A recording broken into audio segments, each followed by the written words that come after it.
আসসালামু আলাইকুম রহমতুল্লাহ।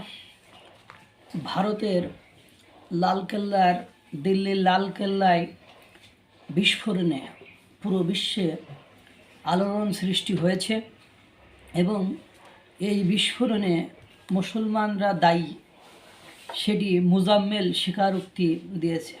মুজাম্মিলরা ভারতকে অস্থির করার জন্য পরিকল্পনা করে একের পর এক উত্তেজনা সৃষ্টিসহ বিভিন্ন অপকর্ম, বিস্ফোরণ, হামলা এগুলো করতে তৎপর থাকে। এটি স্বীকার করে নিয়েছে মুজাম্মেল মুজাম্মেল।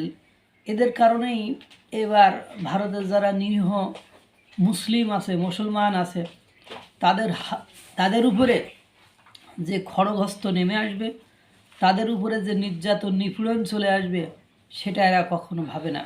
এভাবে ধ্বংসাত্মক কর্মকাণ্ড করে যে ইসলাম প্রতিষ্ঠা করা যায় না বা ইসলামের ভালো কিছু কোনো কিছু করা যায় না, ইতিহাস পর্যালোচনা করলে কিন্তু সেটা দেখা যায়।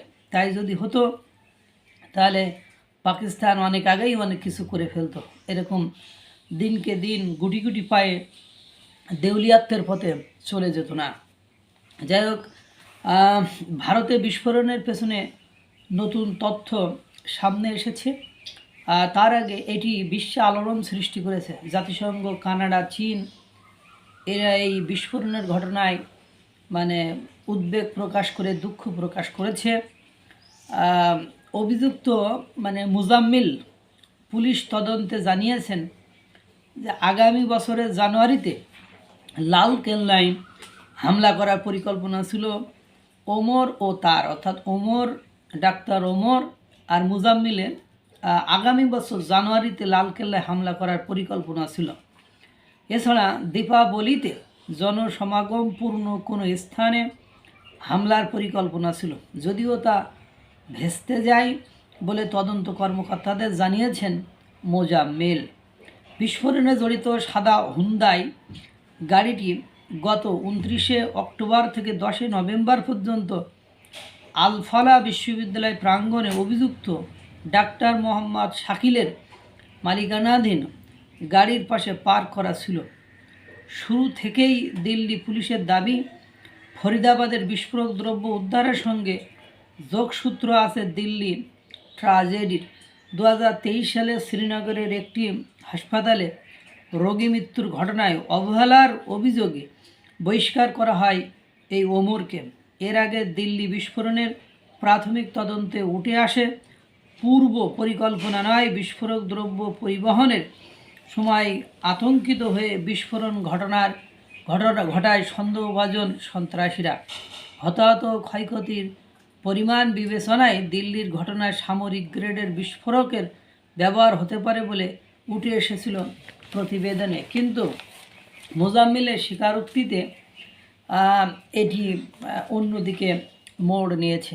এই যে এখন দেখেন, একজন মুসলিম হিসেবে বলতে চাই যে এই মুজাম্মিল একজন টেরোরিস্ট, একজন সন্ত্রাস। সে গণতান্ত্রিক উপায়ে নয়, সে সন্ত্রাসবাদের উপায়ে একটি দেশে আতঙ্ক সৃষ্টি করতে চেয়েছিল। আর এর এই সন্ত্রাসী কর্মকাণ্ডের কারণে ভারতের যে 20 থেকে 25 কোটি মুসলিম রয়েছে, এই মুসলিমদের উপরে একটি যে নিপীড়ন, নির্যাতনের ঘণ্টা যে বাজবে, এটা বলার কিন্তু অপেক্ষা রাখে না। কি দরকার ছিল এই সকল অপকর্ম করার? আমি কোনো খুঁজি না। লিগাল ওয়েতে বৈধ উপায়ে আমরা যতদূর যেতে পারি, আমাদের অধিকার ক্ষমতা ততটুকুই দেওয়া হয়েছে। এই যে সন্ত্রাসী কর্মকাণ্ড করে পাকিস্তানে কতগুলো মানুষ দেখেন আত্মঘাতী বোমা হামলা সহ আরও বিভিন্ন সন্ত্রাসীদের আক্রমণে মারা গেল। এখন বাংলাদেশকেও সন্দেহের তালিকায় নিয়ে আসা হচ্ছে। বিভিন্ন মিডিয়ায় বিভিন্নভাবে দেখছি, কতটা সত্য সেটা এখনও যাচাই করা সম্ভব হয়নি, যে বাংলাদেশের ছাত্রীরাও নাকি এই বিস্ফোরক দ্রব্য সাপ্লাইয়ের কাজে জড়িত ছিল। এগুলো যদি হয়, এমনিতে বাংলাদেশের সাথে ভারতের সম্পর্ক একেবারে তলানিতে যে পৌঁছাইছে। এরপরে যদি এই সকল ঘটনা ঘটে, বা এর সাথে যদি এদের এই যে দিল্লি লালকেল্লার ঘটনার সাথে যদি সম্পৃক্ততা থাকে, তাহলে যে কি হবে মুসলমানদের মানে এমনিতে একের পর এক খড়গহস্ত নেমে আসছে।